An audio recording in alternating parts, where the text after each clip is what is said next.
آخرین کتابی که از جانب مرکز خیرات ترجمه و نشر گردید، رمان نویسنده مشهور ژاپنی هاروکی موراکامی جنگل نروژی می باشد. هاروکی موراکامی یکی از نامزدان جایزه نوبل در بخش ادبیات است. همین طور در این مرکز کتاب‌های ترجمه و نشر می‌شوند که از لحاظ موضوع و محتوا ارزش بلند دارند. اگر ما در جهان امروز چی معلومات چی انفرماسیون ها می رود، اگر جوانان ما آگاه نباشند ما خیلی قفا میمونه.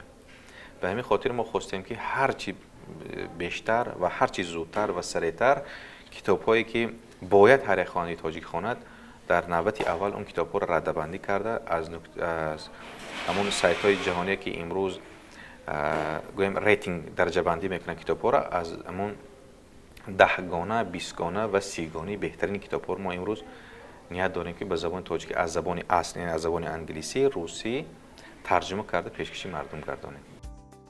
تا امروز از جانب مرکز خیرات 20 نامگوی کتاب‌های مشهور دنیا ترجمه و نشر شدند که اینها از 3 بخش عبارتند: بخش ادبیات بدیهی جهان، بخش کتاب‌های انگیزشی و بخش کتاب‌های روانشناسی میباشند.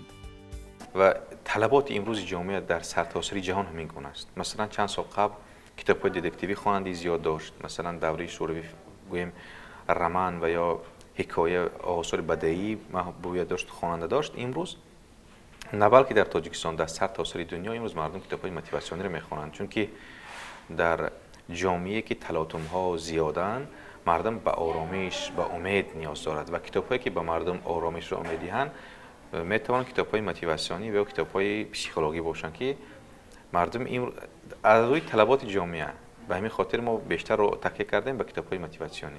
همین گونه یک سیستم رو برای ماندگی هستیم که بیشتر می‌خوایم که با جوانانی که دانشگاه ختم میکنن و یگان زبان میدونند با اونها همکاری کنیم تا اینکه هم سوی دانش اونها تکمیل یابد و هم کارهای ما هم پیش رود. و متاسفانه امروز از زبان انگلیسی به زبان تاجیکی ما ترجمه خیلی کم داره. بله از زبان اما متخصصان خوب داریم از زبان روسی به زبان تاجیک ترجمه میکنن. از جانب دیگر کتاب‌های بخش ادبیات جهان برای اشتراکچیان آزمون جمهوری فروغ صبح دانایی کتاب است توصیه داده می شود.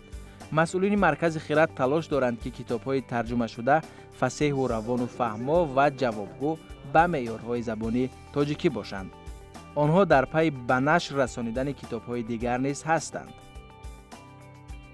ما نیت داریم که در آینده نزدیک شرح جامع مثنوی معنوی را به مناسبت روز مولانا نشر کنیم.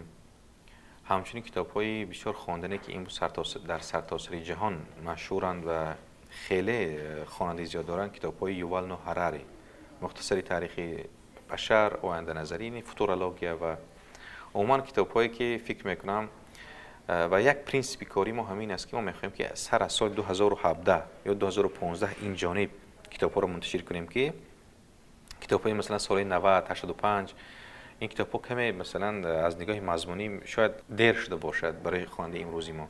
از بخش کتاب‌های بدیهی ما کتابی دیوار خراسان، رمان دیوار خراسان از محمد زمان صالح چاپ کردیم، کتابی جنگل نروژی از هاروکی موراکامی نشر کردیم، اوشو را چاپ کردیم. خوب از کتاب‌های موتیواسیونی باشد از انتونی رابینز، رابرت کیوساکی، ناپلیون هیل، کوی استیون، جیمز کولینز و فکر میکنم همون 10 گانه که بهترین کتاب‌ها بودن ما هم 10 گانه رو چاپ کردیم و حالا در ردبندی 20 قرار داریم و در آینده در ردبندی 30 نیت داریم رویم و همین گونه نیت داریم اقلا 100 تا کتاب بهترین جهان منتشر کنیم. اقدام دیگری مرکز خیرات به شکل صوتی گردانیدن کتاب‌های نشر شده میباشد. آنها در سامانه‌های اجتماعی نیز فعالند. همچنین با مؤلفان اکثر کتاب‌های ترجمه شده ارتباط نیز دارند و پیش از به نشر رسانیدن کتاب اجازه مؤلف را نیز میگیرند. آرایش و صفت کتاب‌ها نیز خیلی خوب است.